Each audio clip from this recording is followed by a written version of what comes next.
नाजरीन, जंग अभी खत्म नहीं हुई है। भारत सिंदूर ऑपरेशन के सेकंड राउंड की तैयारी कर रहा है, तो दूसरी जानी पाकिस्तान ने भी अलग ऐलान ये कह दिया है कि अगर पाकिस्तान का पानी रोका गया तो फिर जो जंग होगी उसका नतीजा कई नस्लों तक याद रखा जाएगा। वो कई दिहाइयों पर मुहित एक जंग होगी जिसके नतीजे आने वाली कई नस्लें याद रखेंगी। यानी कि एक न्यूक्लियर वार का तस्करा फाइनली पाकिस्तान की जानिब से कर दिया गया है। और इसी के साथ जो इंडोनेशिया है उसने भारत की वजह से फ्रांस के साथ अपना राफेल तैयारों का मुआहिदा भी कैंसिल कर दिया है। और भारत की जब 6 तैयारे गिर चुके हैं उसके बाद एक और जासूसी करने वाली सैटेलाइट जो कि खला में भेजी जा रही थी वो भी गिर चुकी है। और इसी के साथ अगर आपको मजीद बताऊं तो जो राफेल बनाने वाली कंपनी है और फ्रांस है ये भी अब भारत के सामने आकर खड़े हो चुके हैं, उनको आंखें दिखा रहे हैं और सोर्स कोड देने से इनकार कर दिया है, जिसके जरिए भारत राफेल के अंदर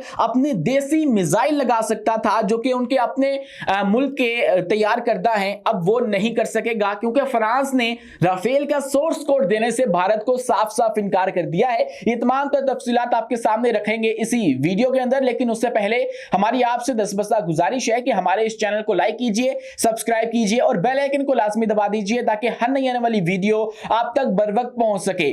तो दोस्तों, रिसेंट वीडियो में मैंने आपको बताया था कि भारत की नाकामी की वजह से जो कि पाकिस्तान के खिलाफ उसको उठाना पड़ी है और उसके अंदर जो राफेल तैयारे तबाह हुए हैं इसने फ्रांस को बहुत ज्यादा नुकसान पहुंचाया है और खासकर उस कंपनी को जो कि राफेल बनाती है। अब जो इंडोनेशिया है दुनिया में तकरीबन सबसे ज्यादा मुस्लिम आबादी रखने वाला मुल्क है, उसने फ्रांस के साथ एक डील कर रखी थी कि हम आपसे राफेल खरीदेंगे और उसके लिए हम आपको 8.1 बिलियन डॉलर्स देंगे। आप हमें जो 42 के करीब राफेल तैयारे हैं, 42 यूनिट हैं, वो आपने हमें देने हैं। लेकिन जब ये सारा वाकया हुआ पाकिस्तानी फजाइया ने जो भारत के राफेल हैं उनको गिरा दिया, मार दिया, तबाह कर दिया J-10C और PL-15E मिसाइल की मदद से। तो उसके बाद फिर जो इंडोनेशिया की अवाम है उन्होंने अपनी हुकूमत से मुतालबा किया कि आप ये डील कैंसिल करें, या आप लोग कैसे तैयारे हमारे लिए खरीद रहे हैं इतने अरबों डॉलर्स लगा के कि जो हमारी हिफाजत ही नहीं कर सकते हैं। क्योंकि उन्होंने पाक फजाइया के खिलाफ जो कारकर्दगी करके दिखाई है वो इंतहाई नाकस है और पाक फजाइया ने जो उनसे हल्के तैयारे थे, J-10C थे, उससे उनको मात दे दी। तो सोचे फिर राफेल की क्या औकात रह गई है। तो इसीलिए राफेल तैयारा बुरा नहीं है ये बताने की कोशिश की उनकी हुकूमत ने अपनी अवाम को, लेकिन उनकी अवाम मानी नहीं। उनकी अवाम ने प्रेशर डाला अपनी हुकूमती नुमाइंदों के ऊपर, अपने जो दिफाई नुमाइंदे हैं उनके ऊपर, और आखिरकार उन्होंने जो फ्रांस है उसके साथ अपना मुआहिदा कैंसिल कर दिया है। अपना जो 8.1 बिलियन डॉलर्स का मुआहिदा था उसको सस्पेंड कर दिया है। अभी तक की ये इतलात जो है वो मौसूल हो रही हैं। इसी के साथ जो भारत है उसने अपने 5 नहीं 6 तैयारे गिरवाने के बाद अब अपना एक सैटेलाइट गिरा लिया है और वो मदार में नहीं पहुंच सका है। और ये तीसरी बड़ी नाकामी है भारत की और उनका जो स्पेस प्रोग्राम है उसकी और उनकी जो स्पेस एजेंसी है उसकी। हुआ ये है कि एक सैटेलाइट है जो कि जासूसी करती है और इसी घर से उसको भेजा जा रहा था खला के अंदर ताकि वो तमाम तर जो निगरानी है वो रखे, हमें इंफॉर्मेशन डाटा कलेक्ट करके दे, लेकिन वो गिर चुकी है, बुरी तरह से नाकाम हो चुकी है। उस सैटेलाइट का नाम है EOS-9 और ये जो सैटेलाइट है वो अपने रॉकेट की वजह से गिरी है जिसका नाम है PSLV-C61। और इस रॉकेट को आंध्र प्रदेश के श्रीहरिकोटा खलाई मरकज से कामयाब लॉन्च तो किया गया, लेकिन तीसरे मरहले में पहुंच के दबाव की वजह से और उसकी कमी की वजह से यह मिशन जो है वो बुरी तरह से नाकाम हो चुका है। और अब इसरो के जो सरबराह हैं उनके मुताबिक मैं आपको बताऊं तो उन्होंने भी इस बात का एतराफ कर लिया है कि तीसरे स्टेज में मोटर चैम्बर प्रेशर गिर गया जिसकी वजह से ये तमाम तर मंसूबा जो है वो नाकाम हो चुका है। ये तीसरी दफा नाकाम हुआ है इसरो का मंसूबा और पहली नाकामी जो है वो 1993 में हुई थी। फिर उसके बाद एक दिहाई के बाद दोबारा इन्होंने ट्राई किया और अब तीसरी बार ये ट्राई किया और स्टिल ये जो है वो बुरी तरह से नाकाम हो गया है, पिट चुका है। इसके अलावा दोस्तों अभी भी टेंशन बरकरार है इन दोनों मुमालिक के मबैन। उस तरफ से कहा जा रहा है कि सिंदूर ऑपरेशन का सेकंड राउंड शुरू होने वाला है, जबकि इस मुल्क की जानिब से कहा जा रहा है कि अगर पाकिस्तान का कोई भी पानी रोका गया जो कि भारत प्लानिंग कर रहा है कि पाकिस्तान का किस तरह से हमने पानी रोकना। अभी तो उनके पास इंफ्रास्ट्रक्चर नहीं है, लेकिन वो डेवलप करने की कोशिश कर रहे हैं और इस हवाले से जो काम है वो भारत के अंदर जारी है। तो उसके जो है वो जवाब के अंदर जो हमारे लेफ्टिनेंट जनरल अहमद शरीफ हैं, हमारे DGISPR हैं, उन्होंने अरब न्यूज से गुफ्तगू करते हुए इंटरव्यू के दौरान ये बात वाज़ेह कर दी कि अगर इंडिया ने पाकिस्तान का पानी रोकने की कोशिश की तो नताइज दिहाइयों पर मुहित होंगे।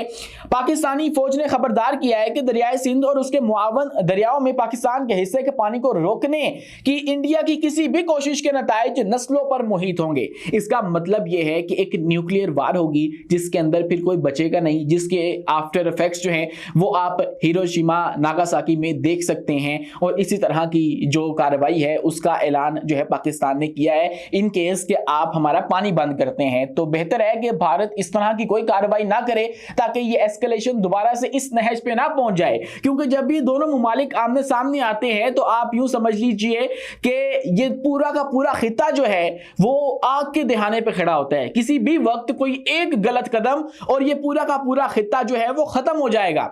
इसीलिए ये बहुत ही ज्यादा डेंजरस सिचुएशन है। भारत को चाहिए कि ऐसा कोई भी कदम ना उठाए कि हमें इस नहज पे आना पड़े, क्योंकि जब आप हमारा पानी बंद करेंगे तो हम प्यासे मरने से बेहतर है कि हम चाहेंगे कि सारे के सारे मर जाएं। तो ये बेहतर है कि भारत इस हवाले से सोचे और जरा होश के नाखून ले, आखिर क्या करना चाहता है। अभी भी आप लोग चाह रहे हैं कि सिंदूर का एक और जो राउंड है वो लगा लिया जाए। पुराना राउंड जो है वो आप लोगों को अभी तक रास नहीं आ रहा, जिसके अंदर आपके 6 या 7 भी कुछ सोर्सेज बताते हैं कि तैयारे तबाह हो चुके हैं। तो अब नया करेंगे तो दोबारा आपके साथ वही होगा, तो ऐसा मत करें। ये अभी भी मशवरा है हमारे हमसाए के लिए। नाज़रीन किराम, इसके अलावा जो फ्रांस है उसकी बहुत ज्यादा बेइज्जती करवा दी है भारत ने। कैसे करवा दी है? उसके राफेल तैयारे जो कि पूरी दुनिया के अंदर माने जाते थे कि खतरनाक किस्म के जंगी तैयारे हैं, उनको गिरा दिया, उनको तबाह बर्बाद करवा दिया, और जिसके बहुत सारे शवाहिद मौजूद हैं, इंटरनेशनल मीडिया मानता है। लेकिन अब जो है वो फ्रांस ने भी जो भारत है उसको आंखें दिखाना शुरू कर दी हैं। फ्रांस की जानिब से जो सोर्स कोड दिया जाना था, भारत ने मुतालबा किया था कि हमें सोर्स कोड दो राफेल का, उन्होंने उससे इनकार कर दिया है कि हम लोग आपको सोर्स कोड प्रोवाइड नहीं कर सकते। आखिर ये सोर्स कोड है क्या? नाज़रीन किराम, ये सोर्स कोड जो है वो जो राफेल है उसके अहम सिस्टम्स को कंट्रोल करने की सलाहियत देता है किसी भी मुल्क को। कौन कौन से सिस्टम्स कंट्रोल करने की सलाहियत देता है? मॉड्यूलर मिशन कंप्यूटर, रिडार और इलेक्ट्रॉनिक इंटरफेस, और असले के जो उनका इंटीग्रेशन होती है उस वाले सिस्टम की सलाहियत भी देता है। ये सोर्स कोड के बगैर आप वो नहीं कर सकते हैं। अब भारत की क्या ख्वाहिश है? भारत की ख्वाहिश ये है कि हम लोग अपने दिफाई मामलात में आज़ाद हों, मतलब हम किसी के ऊपर इन्हिसार ना करें, हमें असला कहीं से लेना ना पड़े, हम लोग खुद ही इसको बनाएं और खुद ही कंट्रोल करें, सारा का सारा ऑपरेट भी खुद ही करें। तो इसीलिए वो चाहते हैं कि हम लोग राफेल के साथ जो उनके मिसाइल हैं अस्त्रा MK1 और सा, इनको लगाएं। लेकिन इनको लगाने के लिए उनको राफेल का सोर्स कोड चाहिए जो कि फ्रांस से मिलना है, लेकिन फ्रांस ने अब उससे इनकार कर दिया है। और फ्रांस से सोर्स कोड को ना मिलने की जो वजह है, अगर हम उसकी बात करें तो भारत जो है वो खुद से मिशन अपडेट या तब्दीलियां नहीं कर सकता है अगर ये सोर्स कोड ना दिया गया, और सॉफ्टवेयर अपग्रेड फ्रांस की मंजूरी के बगैर मुमकिन नहीं है। और राफेल को भारतीय हथियारों के साथ मुकम्मल हम आहंग करना बहुत ज्यादा मुश्किल हो जाएगा। और जो भारत का ख्वाब है कि हम खुद इन्हिसारी के ऊपर की तरफ जाएं, मतलब सेल्फ डिपेंडेंस की तरफ जाएं, वो भी नहीं हो सकेगा।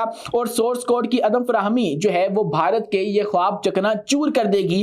भारतीय फज़ाइया के मुताबिक ये रुकावट दिफाई जदीदकारी के एजेंडे को नुकसान पहुंचा रही है। अब बात कर लेते हैं कि जो माहिरीन है वो इस हवाले से क्या कहते हैं। तो उनका मानना है कि सोर्स कोड की जो रसाई है भारत के लिए वो बहुत ज्यादा जरूरी है। उससे होगा ये कि भारत को मिशन की फौरी अपडेट जो है वो मिल सकेगी, देसी AI सिस्टम्स शामिल कर सकेगा, भारत अपनी मर्जी के मिसाइल उसके साथ लगा सकेगा, लॉजिस्टिक और नेटवर्क ऑपरेशंस खुद कंट्रोल कर सकेगा, गैर मुल्की इन्हिसार से जो है निजात मिल जाएगी। अब फ्रांस ये कहता है कि सोर्स कोड जो है वो अगर हमने भारत को दे दिया तो इससे हमारे स्ट्रेटेजिक जो सनती असासा है एक, उसको खदशा है। एक तो हम ये ना हो कि ये लोग जो है वो इसको पकड़ के इसके ऊपर रिवर्स इंजीनियरिंग कर दें और इसी तरह की एक और चीज बना दें और उससे फिर हमारा जो टेक्नोलॉजी का लीकेज है वो जाएगा। और दीगर ममालिक जिनके पास राफेल मौजूद हैं, नेटो नेटो कंट्री जिनके पास राफेल मौजूद है वो भी फिर मांगेंगे कि हमें भी सोर्स कोड दिया जाए, तो फिर हम लोग ये दे नहीं सकते हैं क्योंकि इसके अंदर बहुत ज्यादा खदशा मौजूद है। तैयारे की सेफ्टी और सर्टिफिकेशन भी इससे मुतासिर हो सकती है। इसीलिए अब जो भारत है वो भी फ्रांस को कोड देने से इनकार कर रहा है। उन्होंने कुछ एक्सेस तो दे दी है भारत को, लेकिन मुकम्मल जो सोर्स कोड है वो नहीं दिया है। आप इस बारे में क्या सोचते हैं कमेंट सेक्शन में अपनी राय से आगाह लाजमी कीजिएगा, और वीडियो पसंद आने की सूरत में हमारे इस चैनल को लाइक कीजिए, सब्सक्राइब कीजिए और बेल आइकन को लाजमी दबा दीजिए ताकि हर नई आने वाली वीडियो आप तक बर वक्त पहुंच सके। शुक्रिया, अल्लाह हाफिज।